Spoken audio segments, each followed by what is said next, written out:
الحمد لله رب العالمين وصلى الله وسلم وبارك على نبينا محمد وعلى آله وصحبه أجمعين وأشهد أن لا إله إلا الله وحده لا شريك له وأشهد أن محمدا عبد الله ورسوله صلى الله عليه وسلم. فهذا اليوم هو الثامن من شهر جمادى الثاني عام 1436 من هجرة النبي صلى الله عليه وسلم. ندخل في الدرس 51 من كتاب الفصول في سيرة الرسول صلى الله عليه وسلم للإمام ابن كثير رحمه الله تعالى. Nous sommes le 28 mars 2015. Aujourd'hui, nous entrons dans le 51e cours de ce livre béni, les chapitres dans la vie du messager de l'imam Ibn Kathir rahimahullah ta'ala, livre dans lequel on a pu voir à travers les derniers cours que l'auteur rahimahullah a commencé à citer les particularités du prophète sallallahu alayhi wa sallam, les choses qui lui étaient propres et avec lesquelles ou dans lesquelles personne ne partageait avec lui sallallahu alayhi wa sallam. Nous avons vu qu'Ibn Kathir rahimahullah ta'ala a divisé ces choses en deux pour faciliter. Il a dit, premièrement, on dira les choses particulières au prophète sallallahu alayhi wa sallam par rapport aux autres parmi les prophètes, les choses que lui avait en tant que prophète que les autres prophètes alayhimus salatu wassalam ajma'in n'avaient pas. Deuxièmement, il dit les choses particulières au prophète Mohammed sallallahu alayhi wa sallam par rapport aux gens de sa communauté, les choses que lui avait et que les gens de sa communauté sallallahu alayhi wa sallam n'ont pas eu après lui alayhi salatu wassalam. On a vu certaines de ces choses et nous sommes toujours en train de lire l'explication de l'imam Ibn Kathir rahimahullah ta'ala du hadith dans lequel le prophète Mohammed sallallahu alayhi wa sallam nous a enseigné que 5 choses lui sont particulières. Le hadith que nous avons lu au début, dans lequel le prophète sallallahu alayhi wa sallam a dit on m'a donné 5 choses qu'on a donné à aucun prophète avant moi. On m'a secouru par la peur à une distance de 1 mois. On a déjà expliqué. Et on a fait de la terre pour moi un lieu de prière et de purification. فأيما رجل من أمتي أدركته الصلاة فليصلي وأحلت لي الغنائم. On m'a autorisé les butins ولم تحل لأحد قبلي, alors qu'ils n'ont pas été autorisés aux gens avant moi. وأعطيت الشفاعة, on m'a donné l'intercession. Et donc voici la 5e chose dans laquelle nous commençons notre cours incha'Allah ta'ala.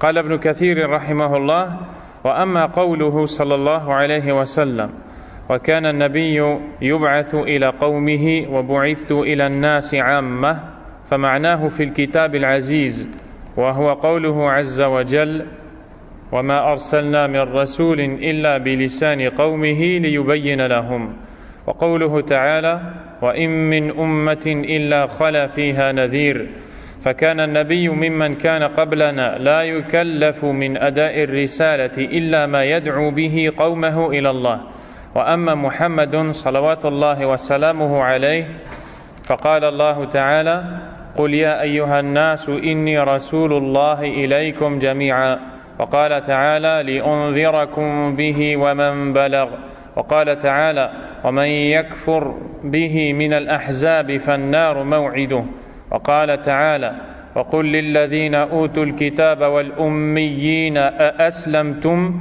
فإن أسلموا فقد اهتدوا وإن تولوا فإنما عليك البلاغ والله بصير بالعباد.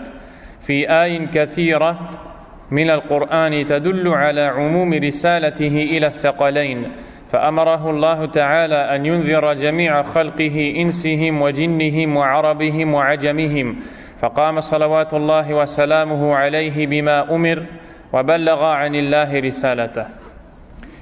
Ibn Kathir rahimahullah ta'ala explique donc le 5e passage de ce hadith. Il dit: quant aux paroles du premier hadith cité dans ce chapitre, chaque prophète était envoyé exclusivement à son peuple, alors que j'ai été envoyé à tous les hommes. Elles ont le même sens que ces paroles d'Allah tabaraka wa ta'ala, selon le sens rapproché. Nous n'avons envoyé aucun messager qui ne s'exprime dans la langue des siens pour leur exposer plus clairement le message.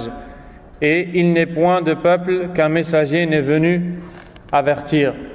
Par conséquent, les prophètes envoyés au peuple précédent étaient chargés de transmettre le message uniquement aux leurs, qu'ils appelaient à se soumettre à Allah.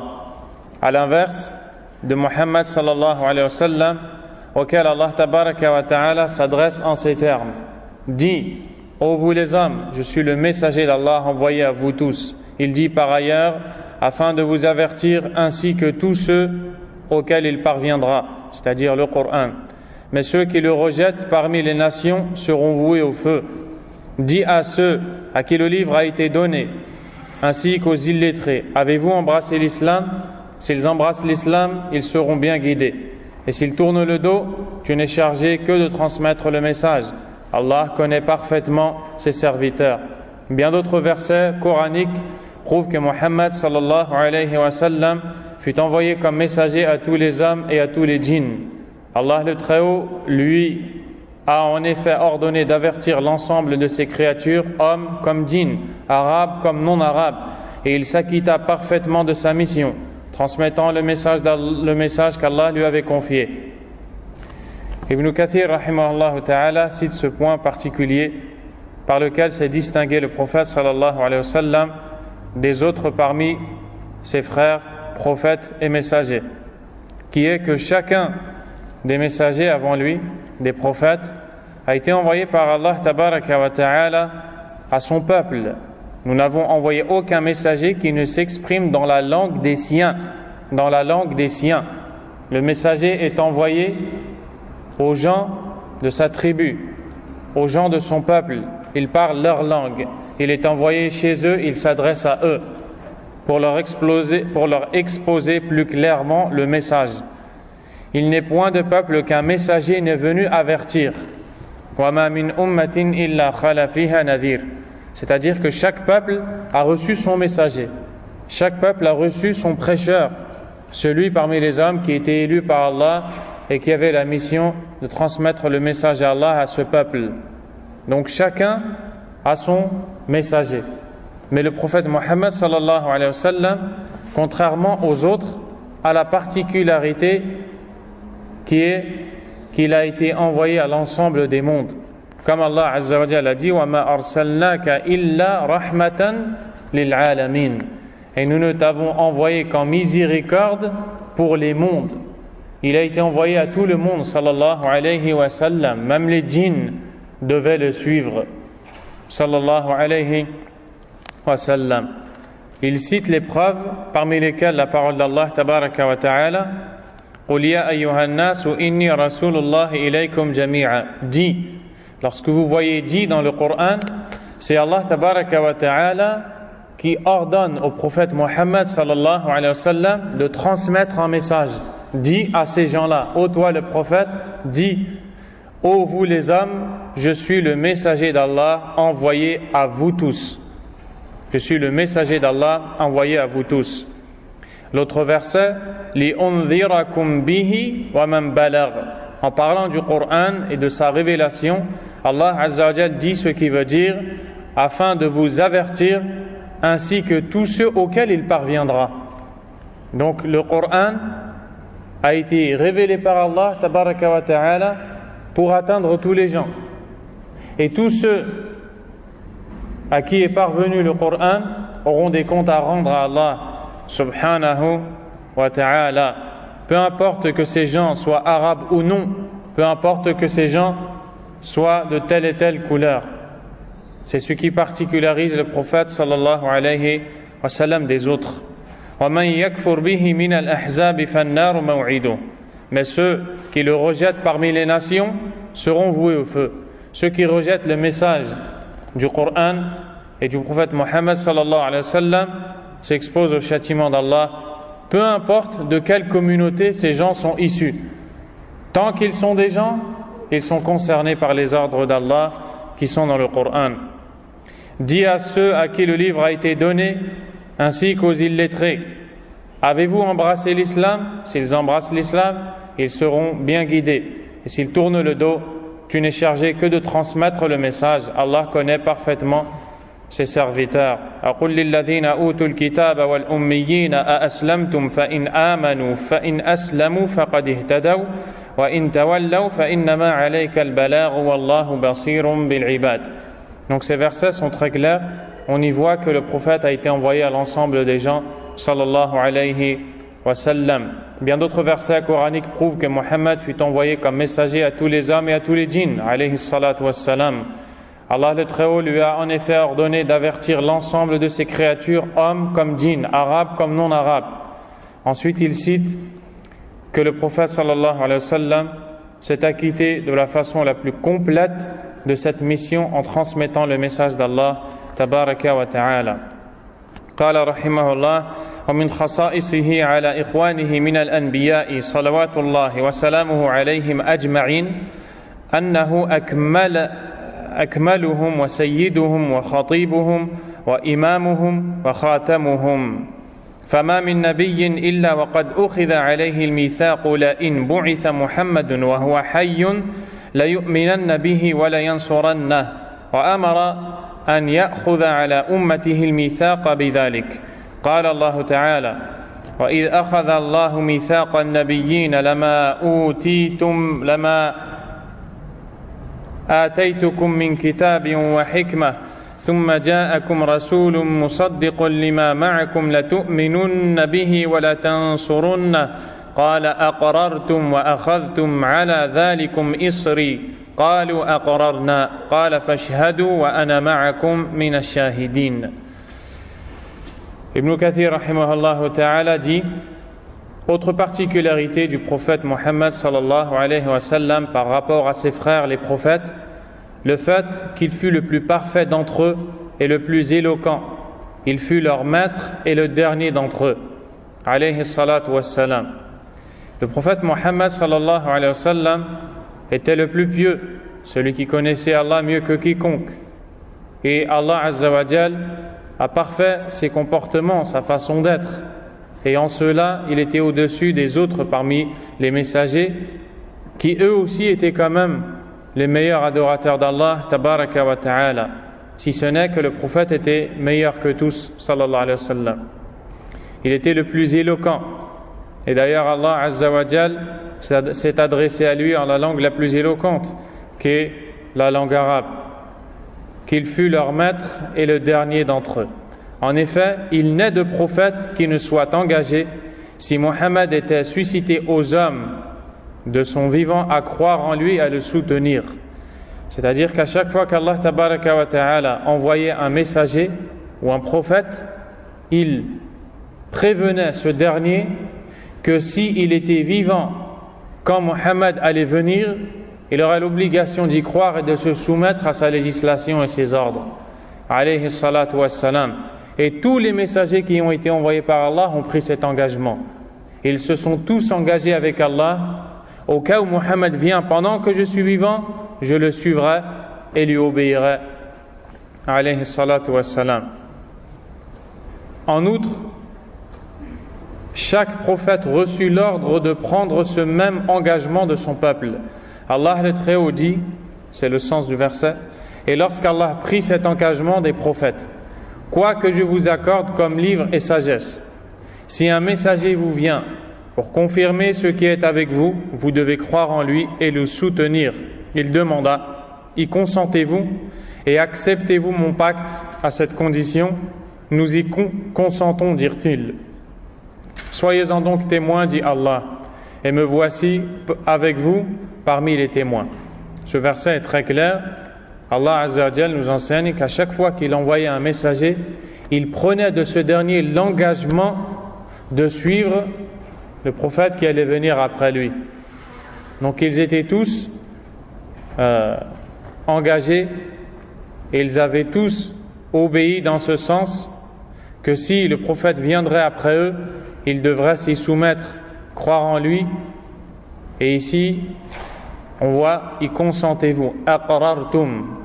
Al-iqrar, dans la langue arabe, c'est le fait de consentir, d'accepter et de se soumettre, de mettre en pratique ce qui découle de cette acceptation.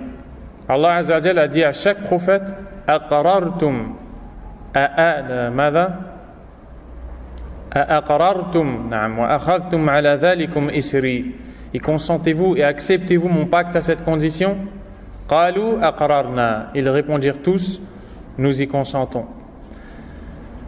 يقول الله تعالى مهما آتيتكم من كتاب وحكمة ثم جاءكم رسول بعد هذا كله فعليكم الإيمان به ونصرته وإذا كان هذا الميثاق شاملا لكل منهم تضمن أخذه لمحمد صلى الله عليه وسلم من جميعهم وهذه خصوصية ليست لأحد منهم سواه.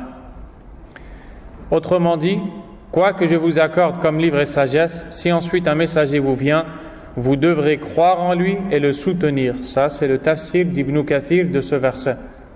Si cet engagement concerne tous les messagers, il concerne avant tout Muhammad sallallahu alayhi wa sallam, puisque, étant le dernier d'entre eux, tous les messagers ont pris l'engagement de croire en lui et de le soutenir. Ceci constitue donc un autre privilège que nul partage avec Muhammad sallallahu alayhi wa sallam. قال رحمه الله ومن ذلك أنه صلى الله عليه وسلم ولد مسرورا مختونا كما ورد في الحديث الذي جاء من طرق عديدة لكنها غريبة وقد قيل إنه شاركه فيها غيره من الأنبياء كما ذكره أبو الفرج بن الجوزي في كتابه تنقيح الفهوم. Autre particularité du prophète sallallahu alayhi wa sallam, sa naissance déjà circoncis avec le cordon ombilical déjà coupé. Et ceci c'est da'if. Et le Cheikh Abdul Razak al-Abbad hafidhahullah ta'ala a cité quelque peu les paroles des savants du hadith et leur jugement. Et cette histoire n'est pas authentique. Comme l'indique un hadith, ce hadith en question n'est pas authentique, rapporté à travers de nombreuses chaînes de narrateurs qui ne sont pourtant pas sans faiblesse. Ici, Ibn Kathir a cité que ce hadith est rapporté par de nombreuses chaînes de narrateurs, car Al-Hakim, rahimahullah, un des imams du hadith, a jugé ce hadith mutawatir. Et dans la science du hadith, mutawatir, c'est le hadith qui est rapporté par tellement un nombre tellement considérable, tellement grand de chaînes de transmission ou de narrateurs que son authenticité est incontestable. Et puis, Ibn Kathir, rahimahullah, ainsi qu'Ibn al-Qayyim, rahimahullah, ainsi que le cheikh d'Ibn al-Qayyim, l'imam al-Muzzi, rahimahullah ta'ala, ont montré qu'en réalité, ce hadith est faible. Deuxième chose à retenir, ce n'est pas une particularité, car il arrive à des gens de naître déjà circoncis. Et ça peut arriver. Donc ce n'est pas une particularité, tant au point de vue de l'authenticité du hadith qu'au point de vue de la réalité des faits. Néanmoins, certains savants de l'islam, à l'image d'Abu al-Faraj ibn al-Jawzi, dans son livre intitulé Tanqih al-Fuhum, affirment que d'autres prophètes ont partagé ce privilège avec Muhammad sallallahu alayhi wa sallam. Par ailleurs, les miracles de chaque prophète ont cessé. Non, c'est un miracle suivant. ومن ذلك أن معجزة كل نبي انقضت معه ومعجزته صلى الله عليه وسلم باقية بعده إلى ما يشاء الله إلى ما يشاء الله نعم بعده إلى ما يشاء الله عز وجل وهو القرآن العزيز المعجز لفظه ومعناه الذي تحدى به الإنس والجن أن يأتوا بمثله فعجزوا ولن يمكنهم ذلك أبدا إلى يوم القيامة. Par ailleurs, les prophètes ont partagé ce privilège. Par ailleurs, les miracles de chaque prophète ont cessé avec leur mort, tandis que le miracle de Muhammad sallallahu alayhi wa sallam demeure après sa disparition jusqu'à ce qu'Allah en décide autrement. Chaque prophète est venu avec un miracle. Moussa alayhi salam est venu avec plusieurs miracles. Le plus connu, le bâton qui se transformait en serpent par la permission d'Allah. Isa alayhi salam est venu avec plusieurs. Un des plus connus, qu'il guérissait les lépreux, alayhi salam. Et ainsi, chaque prophète vient avec un miracle. Et quand ce prophète s'en va et meurt, son miracle s'en va avec lui. Alors que le prophète Muhammad sallallahu alayhi wa sallam est venu avec un miracle qui ne cesse d'exister et qui ne cessera de l'être jusqu'au jour dernier. Ce miracle, c'est le Coran, la parole d'Allah tabaraka wa ta'ala. Ce miracle est en effet le sublime Coran, inimitable dans ses termes comme dans ses enseignements. Aussi, Allah a mis au défi les hommes et les djinns de produire un texte identique au Coran, mais ils furent incapables de relever le défi. Et il en sera ainsi jusqu'au jour de la résurrection. Allah Azza wa Jal, dans de nombreux versets du Coran, a défié le fils d'Adam, l'homme, l'humain.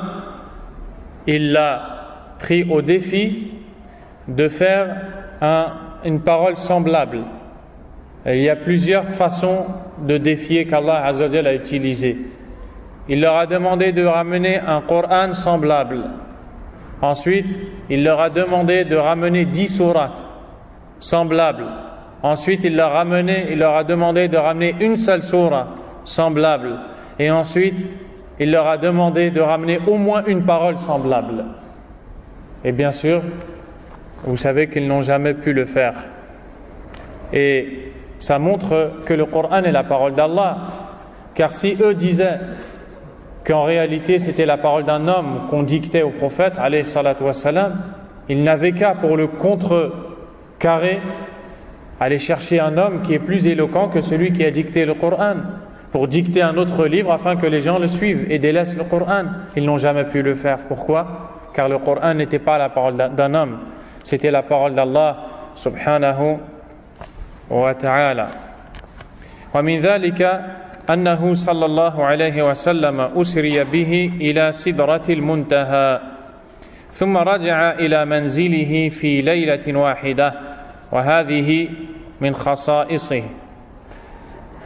Autre privilège accordé au prophète sallallahu alayhi wa sallam, celui d'avoir été transporté de nuit jusqu'au Sidratul Muntaha, le lotus de la limite, avant de revenir chez lui, et ce en une seule nuit.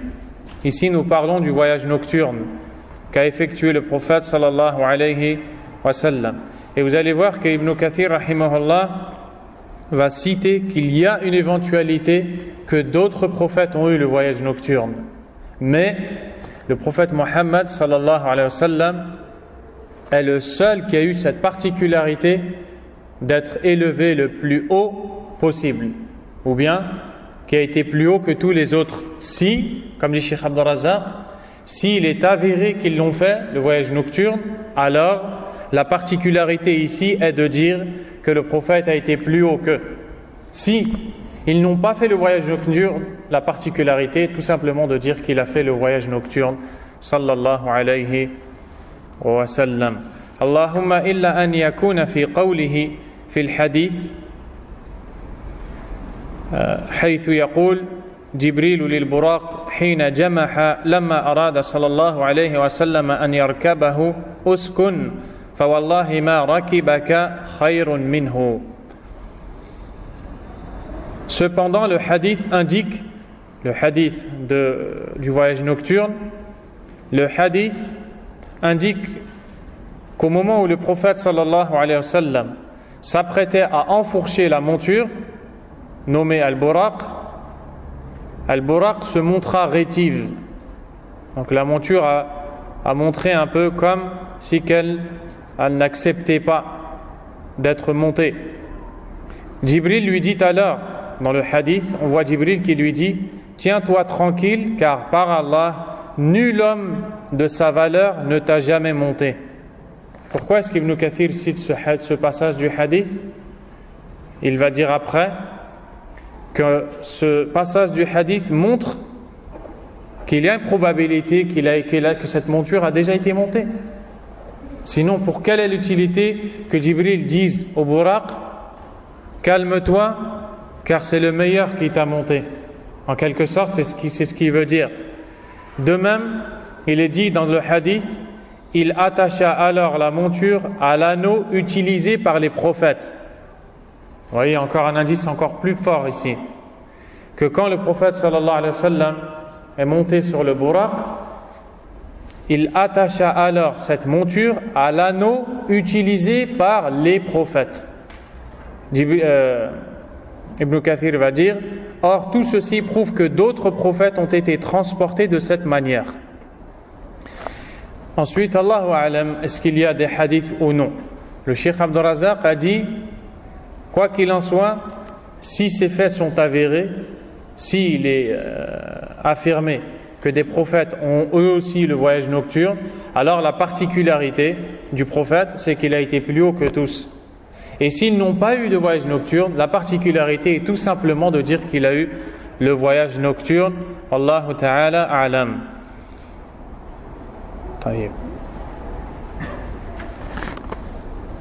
Or, tout ceci prouve que d'autres prophètes ont été transportés de cette manière. Toutefois, nous savons que nul ne s'est approché du Seigneur comme Muhammad sallallahu alayhi wa sallam, marque de l'honneur dont il jouit auprès de lui. C'est d'ailleurs la raison pour laquelle le rang du messager d'Allah sallallahu alayhi wa sallam au paradis est le plus élevé et le plus proche du trône, comme l'indique ce hadith. Puis, implorer Allah de m'accorder al-wasila. Ici, c'est le hadith qui est rapporté par Muslim, et c'est le hadith de l'invocation qui doit être répété après l'appel à la prière. À la fin, le prophète alayhi salam dit ثم سلوا الله لي الوسيلة فإنها منزلة في الجنة. Le prophète alayhi salam dit puis implorer Allah de m'accorder al-wasila qui est un rang au paradis la tanbaghi illa li'abdin wa arju an akuna anahu. Il dit qu'il ne convient qu'à un seul de ses serviteurs et j'espère bien être celui-là. Sallallahu alayhi wa sallam.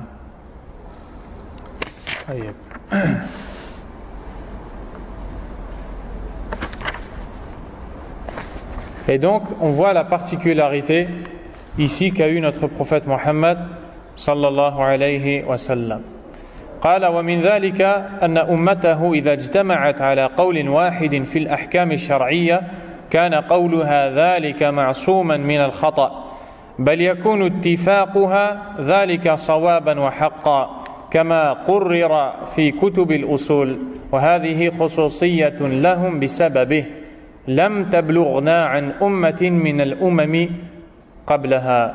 Autre particularité du messager d'Allah sallallahu alayhi wa sallam, les membres de sa nation ne peuvent s'accorder sur un avis religieux erroné.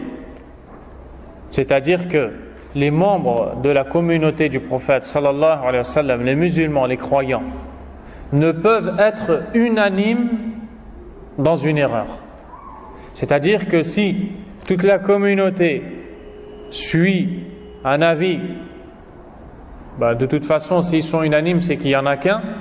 Si toute la communauté a le même avis, la même croyance, la même opinion, ça ne peut pas être une erreur. Allah a fait miséricorde à la communauté musulmane de sorte à ce que si celle-ci est unanime dans un sujet, elle ne peut être dans l'erreur. Pourquoi? En raison du rang de leur prophète. C'est pour cela que c'est une particularité du prophète Mohammed sallallahu alayhi wa sallam qui n'était pas donnée aux autres communautés, comme a dit Cheikh Abdul Razak al-Abbad. Or, au contraire, s'ils s'accordent sur un avis, c'est que cet avis est forcément juste, comme l'établissent les savants de la science dite usul al-fiqh. On les appelle les fondamentalistes. Ce sont les savants des fondements de la jurisprudence islamique. Or, ce privilège accordé aux musulmans et à aucune nation avant eux a pour origine le prophète Mohammed sallallahu alayhi wa sallam. ومن ذلك أنه صلى الله عليه وسلم أول من تنشق عنه الأرض.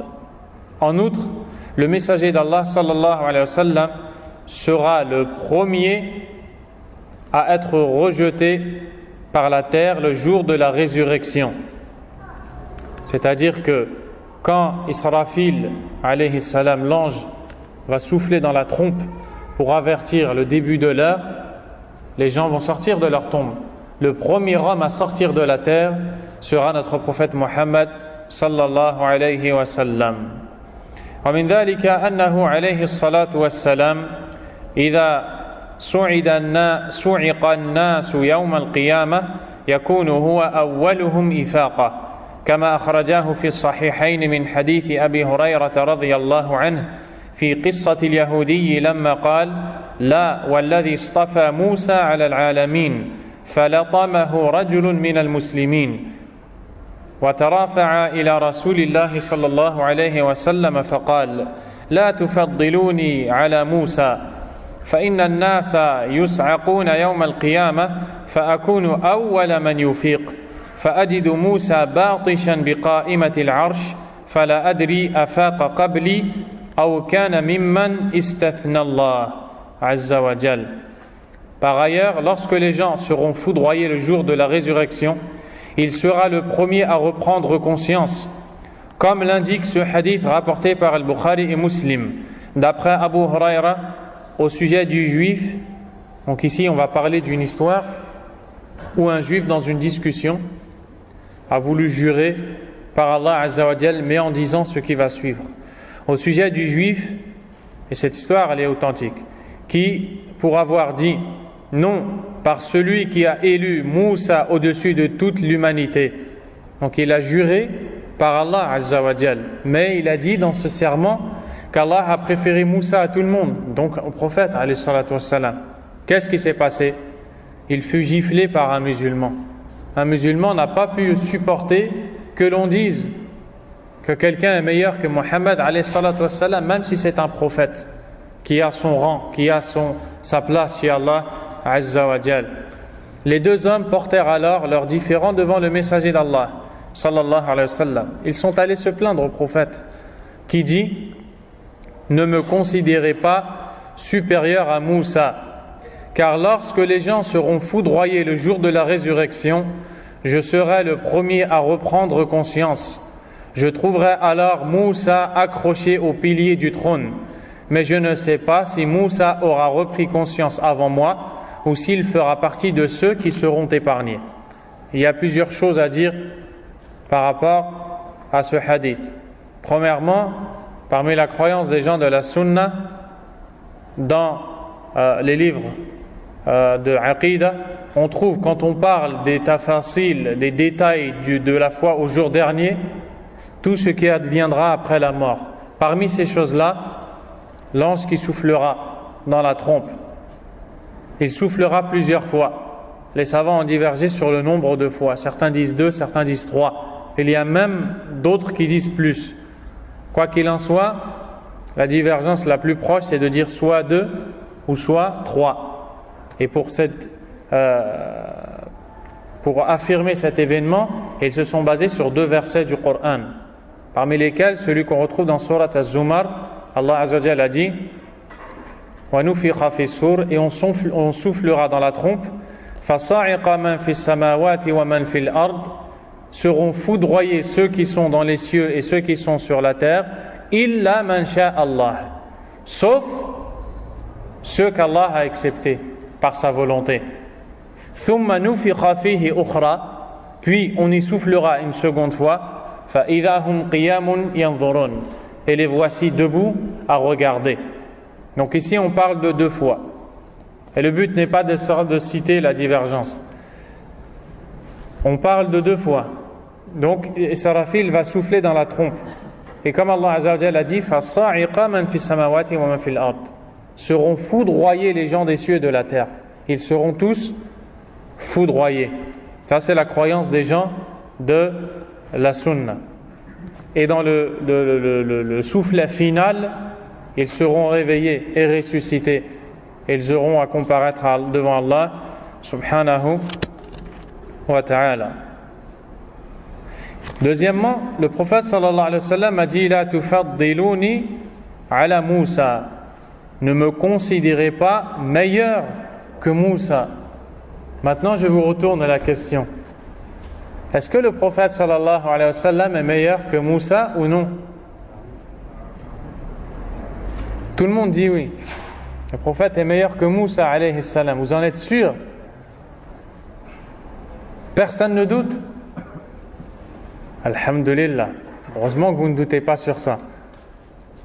Alors pourquoi le prophète ici sallallahu alayhi wa sallam a dit ne me considérez pas meilleur que Moussa? Ça c'est plus dur. Naam. Par modestie. On peut dire aussi par modestie, mais il y a quelque chose d'autre. Pour pas dévaloriser le rang de Moussa. Là. Par rapport au mérite que Moussa a eu. Là. Parce qu'Allah Azza wa Jalla a parlé directement à Moussa. Là. Khalas. Je vous donne la réponse, Inch'Allah. Cheikh Abdul Razak ibn Abdul Muhsin al-Abbad hafidhahullah a dit dans ce passage, ce qui est voulu ici, c'est de ne pas utiliser le fait que Muhammad sallallahu alayhi wa sallam est meilleur que les autres dans un conflit duquel va découler la haine, la bagarre, la violence, des choses inutiles et mauvaises. À ce moment-là, on ne doit pas dire dans ce contexte-là que le prophète alayhi salam est meilleur. Il dit, on ne parle pas de la aqida qu'on a et auquel on est attaché, la conviction que Mohammed est meilleur que Moussa. Il n'y a aucun doute sur ça. Mais ici, le prophète alayhi salam reçoit des gens qui ont un conflit. Il y a eu un conflit, une dispute. Dans ce contexte-là, il leur dit, ne me considérez pas meilleur que Moussa. N'utilisez pas cette chose-là pour un conflit. Comprenez?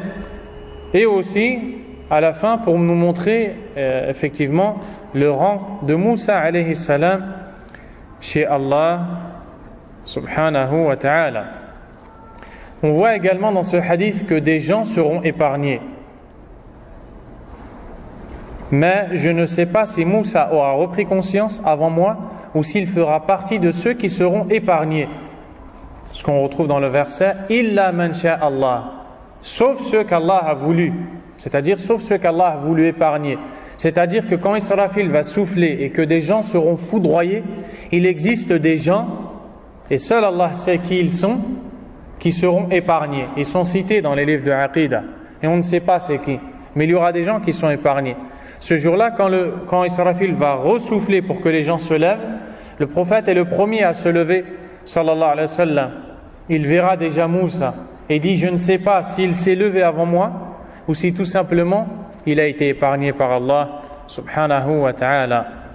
وفي رواية أم جوز بصعقة الطور وقد حمل بعض من تكلم على هذا الحديث هذه الإفاقة على القيام من القبر ودليلهم في ذلك ما وقع في بعض روايات البخاري من حديث يحيى بن عمرو المدني عن أبي سعيد رضي الله عنه قال قال رسول الله صلى الله عليه وسلم لا تخيروني على الأنبياء فإن الناس يصعقون يوم القيامة فأكون أول من تنشق عنه الأرض فإذا أنا بموسى آخذ بقائمة من قوائم العرش فلا أدري أكان ممن صعق أم جوز بصعقته الأولى. Selon une autre version, il dit, toujours dans le hadith du foudroiement, où il sera ainsi récompensé pour avoir été sur le mont. C'est-à-dire que on ajoute ce point-là, que quand le prophète va se réveiller, alayhi salatu wassalam, il dit, je ne sais pas s'il s'est réveillé avant moi, ou si du fait qu'il a été foudroyé le jour où il a dit il a demandé à Allah Azza wa Jal de le voir. Vous vous souvenez, dans le Coran, Allah nous enseigne que Moussa alayhi salam قال ربي أرني أنظر إليك. Il lui dit, ô mon Seigneur, montre-toi à moi que je puisse te voir. قال لن تراني. Allah lui dit, tu ne pourras pas me voir. ولكن انظر إلى الجبل فإن استقر مكانه فسوف تراني. Mais regarde cette montagne, si elle reste en place, tu me verras. Puis lorsqu'Allah Azza wa Jal s'est montré, la montagne s'est effondrée, elle est partie en miettes. وَخَرَّ مُوسَى صَعِقًا. Allah Azza wa Jal a dit, et Moussa est tombé foudroyé. صَعِقًا, il est tombé foudroyé. Le prophète alayhi salam dit, je ne sais pas si Moussa s'est levé avant moi, ou du fait qu'il a déjà été foudroyé sur terre, il n'a pas été foudroyé ici. Certains de ceux qui ont commencé ce hadith ont expliqué que l'expression reprendre conscience signifie se lever de la tombe. Donc regardez, ici c'est une erreur qui va être citée, dans laquelle est tombé un des narrateurs du hadith, vous allez comprendre. Donc certains ont dit que al-ifaqa, cette expression citée en arabe, qui en réalité c'est le fait de se lever après le foudroiement, de reprendre conscience. Certains ont dit en vérité ce qui est voulu, c'est se lever de la tombe. Pourquoi? Ils se fondent pour cela sur certaines versions rapportées par Al-Bukhari, d'après Yahya ibn al-Madini, ibn Amr ibn al-Madini, d'après Abu Sa'id al-Khudri, selon qui le messager d'Allah sallallahu alayhi wa sallam a dit: ne me considérez pas meilleur que les autres prophètes, car lorsque les gens seront foudroyés le jour de la résurrection, je serai le premier à être rejeté par la terre. Je trouverai alors Moussa se tenant au pilier du trône, mais je ne sais pas si Moussa aura également été foudroyé ou s'il y aura échappé pour avoir été foudroyé avant cela sur le mont Sinaï. Certains savants ont pris ce hadith et l'ont uni au hadith cité tantôt, le premier, pour dire que dans le premier hadith, on nous dit qu'il sera le premier, sallallahu alayhi wa sallam, à reprendre conscience. Et ils disent en réalité, premier à reprendre conscience, c'est-à-dire le premier à sortir de la terre. Car ce deuxième hadith l'explique. Dans ce deuxième hadith, qu'est-ce qu'on trouve? Je serai le premier à être rejeté par la terre. Si ce n'est que Ibn Abil Izz, rahimahullah ta'ala, un savant, c'est l'élève de l'imam Ibn Kathir, rahimahullah ta'ala, a cité qu'en réalité, c'est une erreur du narrateur, du rawi, celui qui rapporte le hadith. Il a mélangé deux hadiths. Celui où on cite que le prophète alayhi salatu wassalam dit qu'il sera le premier à sortir de la terre, et celui où il dit qu'il sera le premier à reprendre conscience. Il s'est emmêlé, le narrateur s'est emmêlé dans ces deux hadiths, puis il a pris une phrase du premier et l'a mise dans le deuxième. Donc ce qu'on trouve ici, je serai le premier à être rejeté par la terre, c'est la phrase d'un autre hadith. En réalité, Ibn Kathir va citer l'autre version qui le confirme, en réalité, je serai le premier à reprendre conscience. Donc c'est ça qui est à retenir. Et cet avis, qui a été cité par l'élève d'Ibn Kathir, est confirmé par Ibn Kathir lui-même et par le cheikh d'Ibn Kathir, Al-Muzzi, rahimahullah ta'ala, et Ibn al-Qayyim aussi, rahimahullah ta'ala, et d'autres parmi les savants du hadith. Néanmoins, cette version n'est pas sans problème. وهذا اللفظ مشكل والمحفوظ رواية البخاري عن يحيى ابن قزعة عن إبراهيم بن سعد عن الزهري عن أبي سلمة وعبد الرحمن الأعرج عن أبي هريرة فذكر قصة اليهودي إلى أن قال رسول الله صلى الله عليه وسلم لا تخيروني على موسى فإن الناس يصعقون يوم القيامة فأصعق معهم فأكون أول من يفيق فأجد موسى وذكر الحديث. فهذا نص صريح لا يحتمل تأويلا أن هذه الإفاقة عن صعق لا عن موت، وهذا حقيقة الإفاقة. ثم من تأمل قوله فلا أدري أفاق قبلي أم جوز بصعقة الطور جزم بهذا والله سبحانه وتعالى أعلم. Néanmoins, cette version n'est pas sans poser problème. D'ailleurs, la version retenue par les savants de l'islam est celle que rapporte Al-Bukhari, il cite la chaîne des narrateurs, jusqu'à arriver, qui relate l'histoire du juif qui a été giflé jusqu'aux paroles du prophète sallallahu alayhi wa sallam: ne me considérez pas meilleur que Moussa, car lorsque les gens seront foudroyés le jour de la résurrection, je le serai avec eux, je serai le premier à reprendre conscience. Je trouverai alors Moussa. Or, ce texte est sans ambiguïté et n'admet aucune interprétation. Ces paroles signifient que le prophète sallallahu alayhi wa sallam sera le premier à reprendre conscience après avoir été foudroyé, non qu'il sera le premier à être ressuscité après la mort. Tel est d'ailleurs le sens du terme arabe ifaqa, qui signifie reprendre conscience. D'ailleurs, quiconque réfléchit aux paroles, mais je ne sais pas si Moussa aura repris conscience avant moi ou s'il y aura échappé pour avoir été foudroyé avant cela sur le mont Sinaï, n'aura aucun doute à ce sujet. Mais Allah le Très-Haut en est mieux informé que quiconque. ومن ذلك أنه صاحب اللواء الأعظم يوم القيامة ويبعث هو وأمته على نشز من الأرض دون سائر الأمم ويأذن الله لهم بالسجود في المحشر دون سائر الأمم. Autre particularité du prophète sallallahu alayhi wa sallam, il disposera le jour de la résurrection du plus sublime étendard et il sera ressuscité avec les musulmans sur un espace qui dominera tous les autres privilèges qu'aucune nation ne partagera avec la nation musulmane.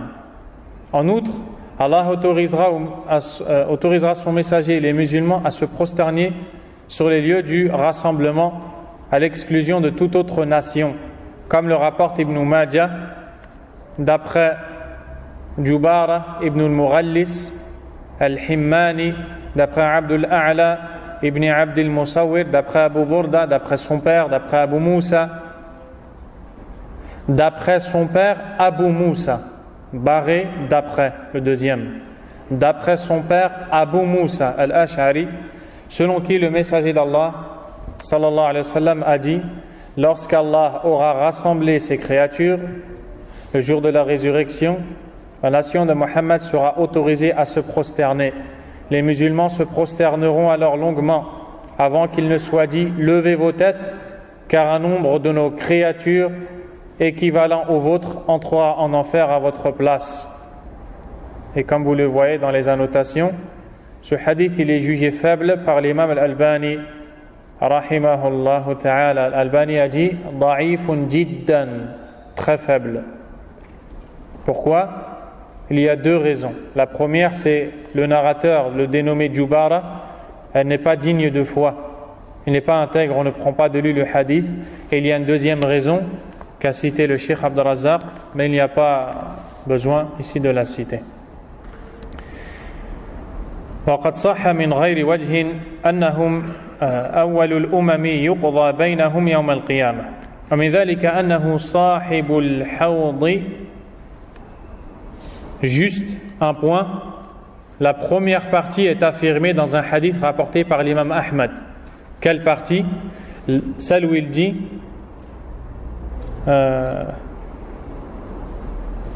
celle où Ibn Kathir rahimahullah ta'ala dit: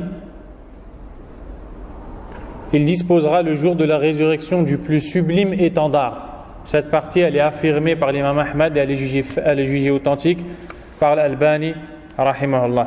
وقد صح من غير وجه أنهم أول الأمم يقضى بينهم يوم القيامة ومن ذلك أنه صاحب الحوض المورود وقد روى الترمذي وغيره أن لكل نبي حوضا لكن نعلم أن حوضه صلى الله عليه وسلم أعظم الحياض وأكثرها واردا ومن ذلك أن البلد الذي بعث فيه أشرف بقاع الأرض. Par ailleurs, il est rapporté de sources sûres à travers diverses chaînes de narrateurs que la première nation à être jugée le jour de la résurrection sera la nation musulmane. Autre privilège accordé aux messagers d'Allah sallallahu alayhi wa sallam, le bassin où iront boire les musulmans le jour de la résurrection. Pareil, on le retrouve dans les livres de Aqidah, dans les chapitres concernant la foi au jour dernier.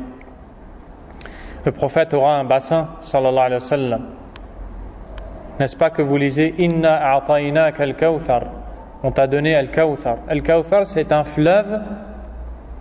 fleuve au paradis destiné et réservé au prophète sallallahu alayhi wa sallam. De ce fleuve, de l'eau vient se mettre dans un bassin. Et dans ce bassin, les gens viendront boire, les musulmans, ils viendront boire juste avant d'entrer au paradis. Ce bassin, il a été décrit par plusieurs hadiths. Il est dit que il a la distance d'un mois de marche de largeur et d'un mois de marche de longueur, que l'eau qui s'y trouve à boire est plus douce que le miel et plus blanche que le lait, que le nombre de, comment on pourrait dire ça, de tasses ou de récipients pour boire de ce bassin est équivalent au nombre des étoiles dans le ciel, et que les croyants vont boire de ce bassin une seule gorgée après laquelle ils ne connaîtront plus jamais la soif. Ils boiront juste parce qu'ils ont envie de goûter le délice, mais la soif, ça sera fini. Allahumma nas'aluka min fadlik, qu'Allah Azza wa Jalla nous accorde ceci. Tayyib.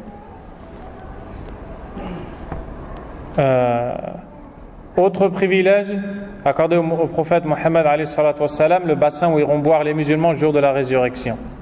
Et si un hadith rapporté notamment par At-Tirmidhi indique que chaque prophète disposera d'un bassin, celui de Mohammed sallallahu alayhi wa sallam sera le plus immense, celui où le plus d'hommes viendront boire. Autre honneur accordé au prophète sallallahu alayhi wa sallam, avoir été suscité comme messager à l'endroit le plus noble de la terre, la Mecque, puis avoir émigré vers le lieu qui le suit en noblesse, Al-Madina, selon la majorité des savants de l'islam. Ceci est une particularité aussi, car les prophètes ont tous été envoyés dans des endroits, pour certains des endroits sacrés. Cependant, le prophète Mohammed alayhi salatu wassalam a été envoyé dans l'endroit le plus sacré de toute cette terre, l'endroit préféré d'Allah tabaraka wa ta'ala, incontestablement, sans la moindre divergence chez les gens doués de raison. Et donc Mecca, Ibn al-Qayyim rahimahullah ta'ala a dit ce qui montre que Mecca est meilleur que tout. Il dit si Mecca n'était pas meilleur que tous les endroits, la Mecque n'était pas meilleure que tous les endroits chez Allah subhanahu wa ta'ala, Allah n'aurait pas fait en sorte qu'il soit une obligation à chaque musulman d'aller accomplir le Hajj à Mecca. Il dit aussi, Allah Azza wa Jal n'aurait pas fait en sorte que le seul endroit où on peut embrasser une pierre, c'est à Mecca, la pierre noire, et on perd des péchés à cet endroit. Le seul endroit où on peut toucher une pierre, c'est à Mecca, al-Rukn al-Yamani, le coin yéménite. Et il a cité beaucoup de mérites de Mecca qui montrent tous les uns les autres le privilège de la Mecque par rapport aux autres contrées. Aussi le fait il dit aussi le fait qu'une prière est récompensée comme si qu'on avait fait plus de 100 000 prières. Si tu pries 2 rak'ah à Mecca, une seule prière à la Mecque, il y a plus de récompenses que 100 000 prières ici. Allahu Akbar. Donc c'est une particularité qu'Allah Azza wa Jalla a donnée au prophète sallallahu alayhi wa sallam. Il dit aussi que juste après la Mecque, il a été envoyé alayhi salatu wassalam à Médine. Et Médine, c'est le deuxième meilleur endroit de la terre après Mecca. Même si certains savants ont dit que le Médina était meilleur que Mecca, Cheikh Abd al-Razzaq, hafidahullah, après avoir cité énormément de preuves, a dit en réalité c'est incontestable, c'est Mecca qui est meilleur, c'est bien Mecca qui est meilleur que Al-Madina. Et d'ailleurs je me souviens de la parole de Cheikh Rabi' hafidahullah ta'ala, à qui on a demandé quel est le meilleur endroit, Mecca ou le Madina. Il dit, regardez l'intelligence du savant, il dit Mecca est meilleur pour vivre et le Madina est meilleur pour mourir. Car dans un hadith, le prophète sallallahu alayhi wa sallam a dit, celui qui peut mourir à Médine, qu'il le fasse. Vous savez ce qu'il a fait? Là, il a à peu près 84 ans. Il sait qu'il va bientôt mourir. Il a déménagé de Mecca Aujourd'hui, il vit à Médine. Qu'Allah Azza wa Jal le préserve et lui accorde une fin pieuse. طيب. وقد حكى ذلك القاضي عياض السبتي عن أمير المؤمنين عمر بن الخطاب رضي الله عنه والله أعلم، ونقل الاتفاق على أن قبره الذي ضم جسده بعد موته أفضل بقاع الأرض. وقد سبقه إلى حكاية هذا الإجماع القاضي أبو الوليد الباجي وابن بطال وغيرهما. Donc Ibn Kathir rahimahullah ta'ala continue et dit néanmoins, certains comme Malik ibn Anas et la majorité des tenants de son école affirment que Médine est la plus noble des cités. En outre, Al-Qadi Iyad, c'est un savant du madhab de l'imam Malik rahimahullah, attribue cet avis à l'émir des croyants Omar ibn al-Khattab radiyallahu anhu. Mais Allah en est mieux informé que quiconque. Al-Qadi Iyad affirme que les savants de l'islam sont unanimes pour dire que la terre de la tombe où Muhammad sallallahu alayhi wa sallam est enterré est la meilleure des terres. Avant, Al-Qadi Iyad, Al-Qadi Abu al-Walid al-Baji et Ibn Battal, ce sont des autres savants. Ils viennent tous de Cordoba, ce qui est devenu Cordoba, Andalousie. Entre autres, on parlait de consensus ijma' des savants à ce sujet. Cet avis repose sur le récit qui suit. وأصل ذلك ما روي أنه لما مات صلى الله عليه وسلم اختلفوا في موضع دفنه فقيل بالبقيع وقيل بمكة وقيل ببيت المقدس فقال أبو بكر رضي الله عنه إن الله لم يقبضه إلا في أحب البقاع إليه. ذكره عبد الصمد ابن عساكر في كتابه تحفة الزائر ولم أره بإسناده. نعم. Cet avis repose sur le récit qui suit. Lorsque le prophète sallallahu alayhi wa sallam mourut, ses compagnons s'opposèrent sur le lieu de son enterrement. Certains proposèrent Al-Baqi', d'autres la Mecque et d'autres encore Jérusalem. Abu Bakr radiyallahu anhu répondit alors qu'Allah ne pouvait avoir repris son âme qu'à l'endroit qu'il aime le plus au monde. Et ce hadith, il a été jugé faible. Ce hadith, il a été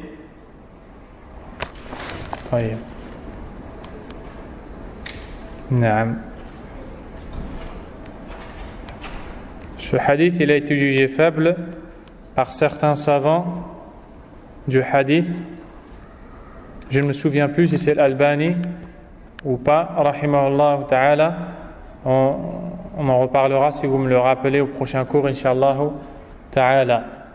Et la version qui est connue, c'est que quand le prophète est mort, d'ailleurs on l'a étudié, sallallahu alayhi wa sallam, ils ont divergé sur l'endroit où l'enterrer.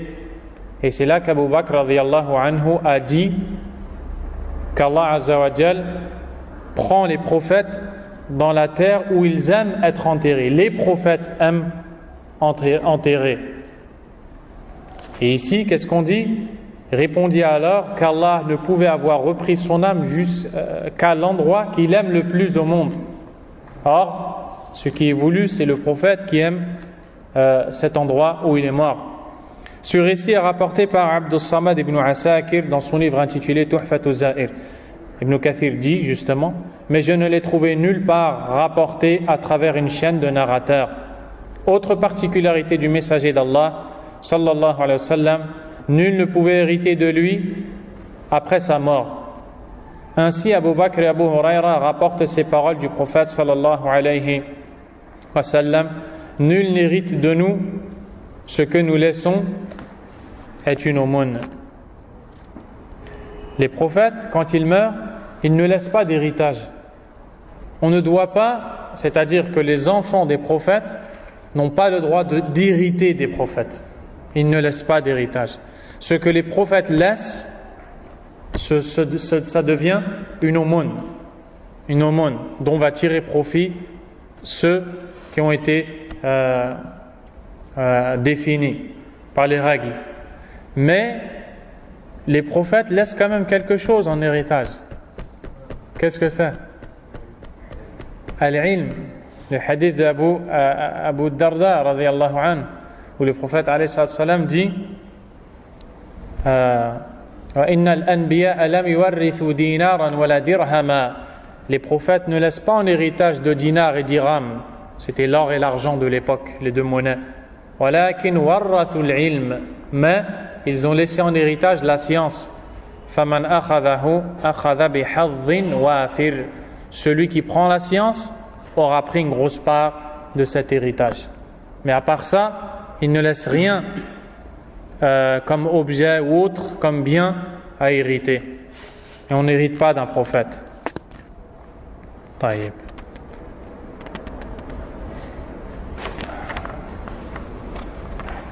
Al-Bukhari et Muslim rapportent ce hadith d'après Abu Bakr et Abu Huraira. Toutefois, Tirmidhi rapporte un hadith que l'on ne trouve pas dans son Jami' à travers une bonne chaîne de narrateurs. D'après Abu Bakr, selon qui le messager d'Allah sallallahu alayhi wa sallam a dit: nous les prophètes, nul n'hérite de nous. Par conséquent, les autres prophètes partageraient cette particularité avec Muhammad sallallahu alayhi wa sallam, à l'exclusion des autres hommes. Effectivement, car ici nous sommes dans le chapitre de ce qui lui est propre en dehors des autres messagers. Or ici, cette chose-là, les autres messagers aussi l'avaient. Cette particularité avec Muhammad sallallahu alayhi wa sallam à l'exclusion des autres hommes. Autre particularité que partagent les prophètes avec lui, que partagent les prophètes avec lui. S'il arrivait à ses yeux de se fermer durant son sommeil, son cœur, lui, ne s'endormait jamais. Quand le prophète dormait, sallallahu alayhi wa sallam, il fermait les yeux, certes, mais son cœur, il était tout le temps éveillé. Son cœur était tout le temps éveillé, sallallahu alayhi wa sallam. Par ailleurs, il est rapporté dans le recueil authentique que le prophète, sallallahu alayhi wa sallam, a dit: alignez-vous dans les rangs, car je vous vois derrière moi. Le prophète, alayhi salatu wa sallam, faisait les rangs. Puis il se mettait à sa place pour diriger la prière. Et il voyait derrière lui, Allah lui montrait, Azza wa Jal, derrière lui des rangs qui étaient défaillants, où il y avait des manques. Et il disait, alayhi salatu wa salam, tarasu fi sufuf, fa inni arakum min wara'i dhahri. Alignez-vous dans les rangs, car je vous vois derrière moi. Nombre de savants de l'islam interprétèrent ces paroles selon leur sens apparent. Ils ont dit: nous y croyons. Le prophète sallallahu alayhi wa sallam se met dans sa place pour prier et il voit derrière lui. On y croit et il voit comme Allah azza wa jal veut qu'il voit. Mais Allah en est mieux informé que quiconque. Abu Nasr ibn Sabbar, pour sa part, ça c'est le nom d'un savant, explique qu'il regardait derrière lui comme il regardait devant lui, ce qui signifie qu'il était attentif au moindre de leurs mouvements. Par ailleurs, Abu Ya'la al-Mawsili rapporte dans son Musnad d'après Anas que le prophète sallallahu alayhi wa sallam a dit: les prophètes sont en vie dans leur tombe où ils prient. Al-anbiya ahya'un fi quburihim yusallun.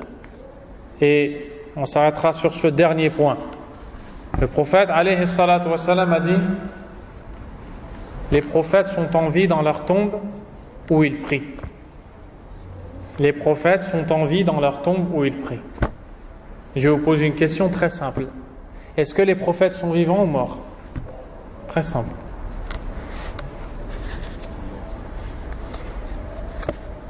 Mohammed, les prophètes sont vivants ou morts? Attention, hein. Le prophète alayhi salam dit: les prophètes sont vivants dans leur tombe, ils prient. Les prophètes sont vivants ou morts, Amidou? Jibril. Naam. Continue. Mais Isa est vivant. Et les autres sont morts. Je veux quelqu'un qui en est convaincu. Naam. Ils sont tous morts. sauf Isa alayhi salam. Pourquoi le prophète sallallahu alayhi wa sallam ici dit les prophètes sont vivants dans leur tombe, ils prient? Celui qui trouve la réponse, Allahumma barik, masha'Allah. Barakallahu fik, exactement. Il parle de la vie de la tombe, ce qu'on appelle hayatul barzakh. Il y a la vie terrestre, la vie de ce bas monde. Dans cette vie, tous les prophètes sont morts. Corrigez-moi. Sauf Isa alayhi salam. Isa est vivant, il n'est pas mort. Mais tous les autres sont morts. Et les preuves sont très nombreuses dans le Coran. Allah Azza wa Jal dit Innaka mayyitun wa innahum mayyitun.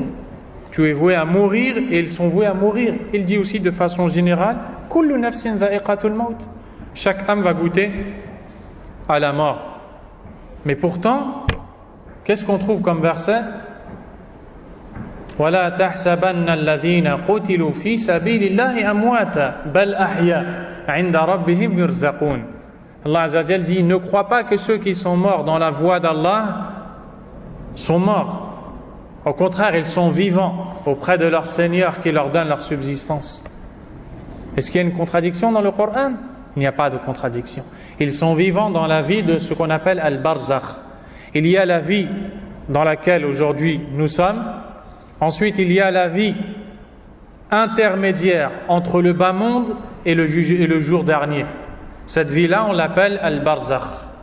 Dans cette vie-là, naam, ils sont vivants, ils prient, comme a dit le prophète sallallahu alayhi wa sallam. Mais il ne faut pas croire que le prophète est vivant, comme on le retrouve dans le soufisme, où ils disent que le prophète Mohammed alayhi salatu wa salam est venu voir Ahmad Tidjani. Il est venu le voir chez lui pour lui apprendre des choses à dire. Alors qu'il n'est pas venu voir Abu Bakr as-Siddiq radiyallahu anhu. Il n'est pas venu voir Omar, Uthman, Ali. Combien ils ont eu des problèmes dans leur vie, ils avaient besoin de la solution. Il suffisait juste que le prophète vienne pour leur donner. Il ne l'a pas fait. Et il est venu voir un montagnard dans sa grotte. Allah al-Musta'an. Qu'Allah Azza wa Jal guide les musulmans. On s'arrête ici. Subhanakallahumma wa bihamdik. Ashhadu an la ilaha illa ant. Astaghfiruka wa atubu ilayk.